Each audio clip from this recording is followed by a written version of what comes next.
اس میں لڑکا ہو تو شافعاً و مشفعا، لڑکی ہو تو شافعتاً و مشفعہ، یہ پڑھا جاتا ہے. اور آیت الکرسی میں پڑھتے ہیں من ذا الذی یشفع عندہ الا باذنہ، یہ قرآن میں ہے شفاعت. شفاعت کا مطلب دھونس دھمکی نہیں ہے، اللہ کی بارگاہ میں سفارش اس کے اذن سے، اس کی اجازت سے. تو یہ اللہ تعالی کسی کو نوازنا چاہے کہ ٹھیک ہے میں تمہاری بات نہیں ٹالتا کہو، تو یہ اللہ کی اس پر عنایت ہے. کوئی دھونس دھمکی یا جبر نہیں ہے کہ اللہ سے زبردستی کوئی کروا لے گا. یہ نبی پاک صلی اللہ علیہ وسلم اور اللہ کے پیارے اللہ کو اتنے اچھے لگتے، اللہ ان کو شان دے گا کہ تم کہو میں تمہاری بات پوری کروں. تو شفاعت حق ہے، مگر میرے نبی کا ارشاد سن لیں، شفاعتی حقن، فرمایا میری شفاعت حق ہے، مگر کس کے لیے؟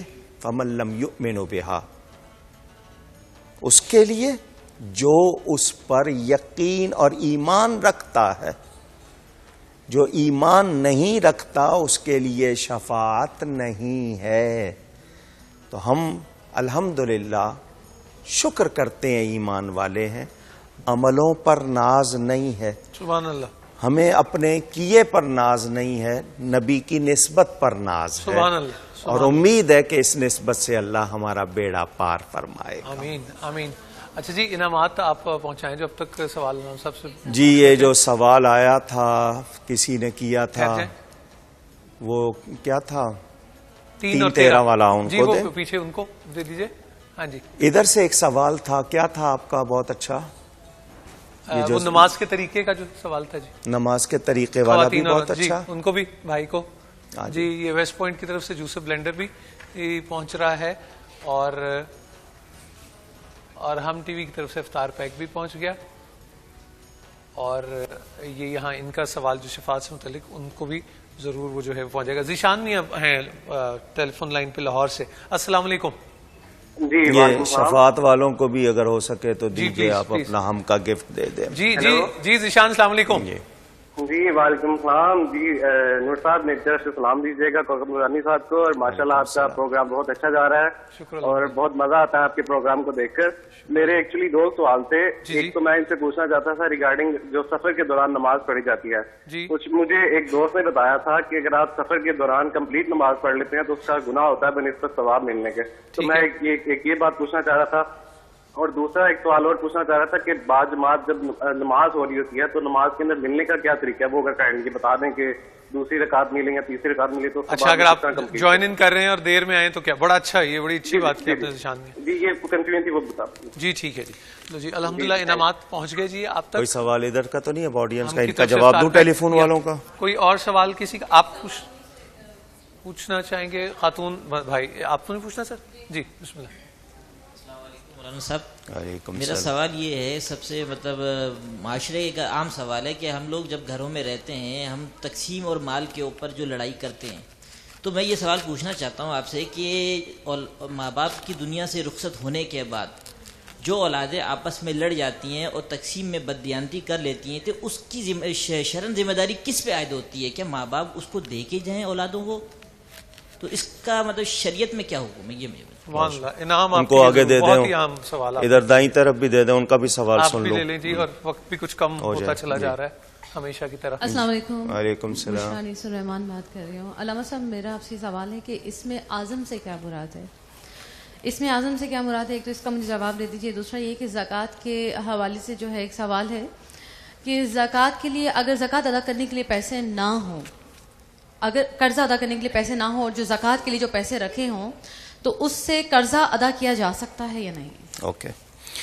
پہلا سوال بھائی، جو وراثت ہے نا، وراثت جی جو پیچھے اگر وفات کے بعد تقسیم ہے تو شریعت نے اس کی تقسیم بتا دی ہے.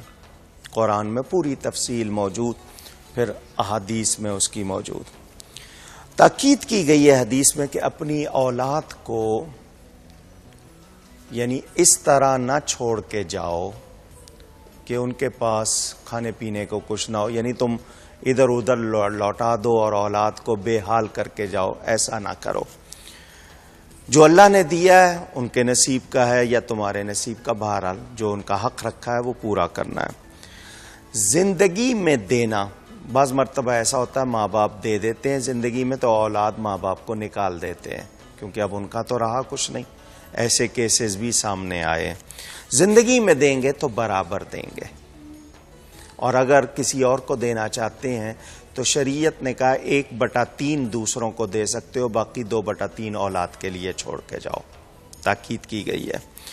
جو اولاد اس میں انصاف نہیں کرتی، یہ گھروں میں بہت ہے، ماں باپ کا رجحان کسی ایک بیٹے کو بہت دے دیا، اس سے مانگنا نہیں، دوسروں سے کرنا، کسی ایک بیٹی کو زیادہ دے دیا، یا کسی سے حساب نہیں ہے کسی سے بہت ہے، یہ بے ترتیبی ہمارے معاشرے میں ہے، اور گناہگار ماں باپ بھی ہیں اور وہ لینے والے بھی ہیں جو اس معاملے میں جانتے ہیں۔ مثلا کوئی بہن بھائی کمزور ہے، اس کو نہیں دے رہے، اس کا خیال نہیں کر رہے ہیں، اور اپنے حصے میں پتہ ہے کہ میں نے زیادہ لیا ہوا ہے، نہیں جی میں نے چونکہ محنت کی ہے اور یہ میری وجہ سے بڑا ہے، ہم اس طرح کی باتیں سنتے ہیں، کہاں لے جائیں گے؟ جانا تو سب نے اسی مٹی میں ہے، حساب نے تو کسی کو نہیں چھوڑنا، سب نے کرنا ہے، تو ذمہ دار وہ سب ہوں گے۔ آپ کا سوال جہاں تک سفر کی بات کا، جو سوال آیا تھا ٹیلی فون پر، جی، مسافر کو رعایت اللہ نے دی ہے، جب اللہ رعایت دے تو میں آگے سے نہیں کہہ سکتا کہ مجھے نہیں چاہیے، ٹھیک، بھلے میں کتنا تندرست ہوں، سفر کتنا آرام دہ ہے۔ اگر میں تنہا نماز پڑھوں گا تو میں قصر پڑھوں گا، جماعت کے ساتھ پڑھوں گا تو پوری پڑھوں گا۔ آپ کا سوال ایک زکوٰۃ کے حوالے سے ہے۔ زکوٰۃ کے موضوع پر بہت یہ بات آپ نے جو کی ہم نے پہلے کی ہے۔ ایک شخص پر 1 لاکھ روپے قرض بھی ہے اور اس پر 1 لاکھ روپے زکوٰۃ بھی بنتی ہے، تو چونکہ دونوں برابر ہو گئی ہیں اس پر زکوٰۃ نہیں رہے گی، وہ قرض ادا کرے۔ قرض ادا کرے، قرض کیا چیز ہے اس کے حوالے سے ملک نور الحسن صاحب کی وساطت سے یہ بات، کیونکہ یہ سنتے ہیں آگے اور پروگرام کریں گے، ان کو میں یاد کرا دوں۔ شہید کا خون جب زمین پر گرتا ہے اس کے تمام گناہ معاف ہو جاتے ہیں، قرض اس کو بھی معاف نہیں ہوتا، اللہ اکبر، قرض اس کو بھی معاف نہیں، شہید کو بھی معاف نہیں ہوتا۔ تو وہ لوگ جو قرض لیے ہوئے ہیں اور واپس لوٹانے کا نام نہیں لیتے، ڈریں قیامت کے دن کہاں سے لائیں گے پیسے واپس کرنے کو، اور پھر پیسے ہوں گے نہیں، نیکیاں دے دیں گے، نیکیاں پوری نہیں پڑیں گی، اس کے گناہ لینے پڑیں گے، سزا بھگتنی پڑے گی۔ دنیا میں ہی فیصلہ کر لیں اور اپنے آپ کو سبکسار کریں۔ جزاک اللہ۔ اس پر بھی ایک تفصیلی نشست بڑی ضروری ہے، بیٹا تشریف لائیے۔ آپ جتنی نشستوں کا ذکر کرتے جا رہے ہیں نا، میں تو دعا کر دیتا ہوں اللہ سے ذات اللہ تعالیٰ بہتر سبب بنائے۔ السلام علیکم، ادھر آئیے۔ یہ لے بیٹا جان۔ کیا نام ہے آپ کا؟ اریبہ۔ اریبہ کے معنی جانتی ہیں؟ نہیں۔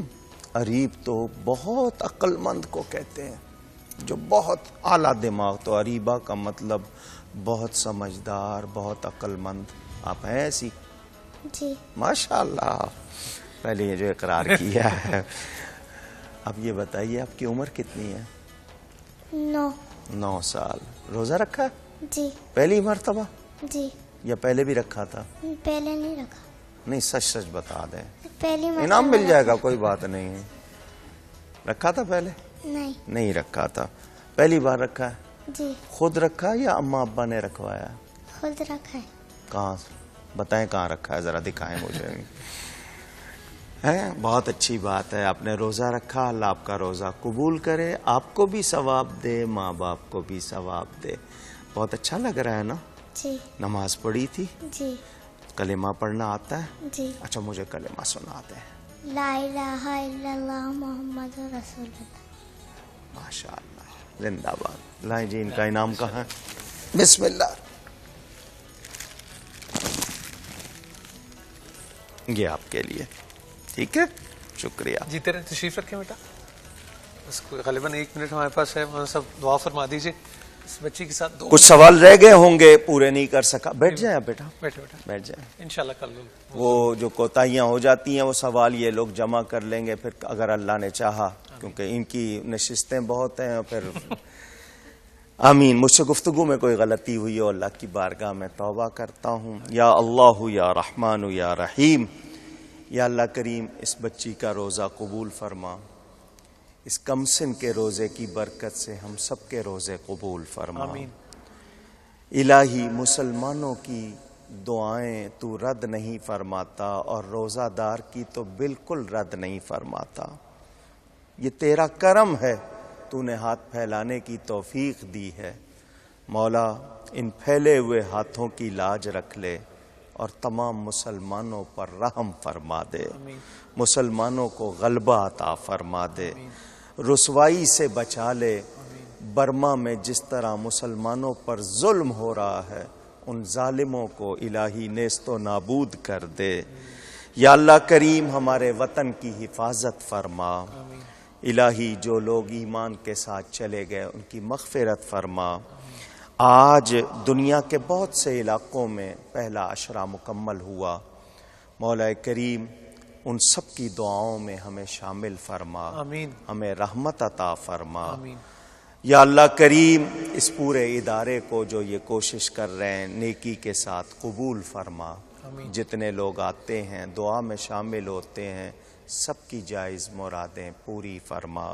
وصلی اللہ علی حبیبہ سیدنا و شفیعنا و حبیبنا و مولانا محمد وعلی آلہ و اصحابہ و بارک وسلم اجمعین. آمین برحمتک یا ارحم الراحمین.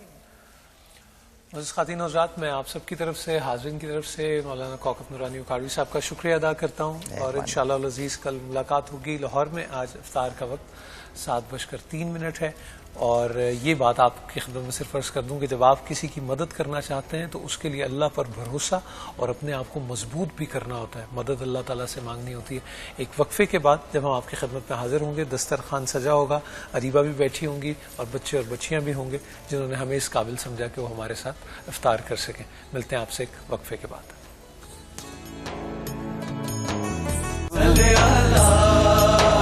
چھا گیا نور رمضان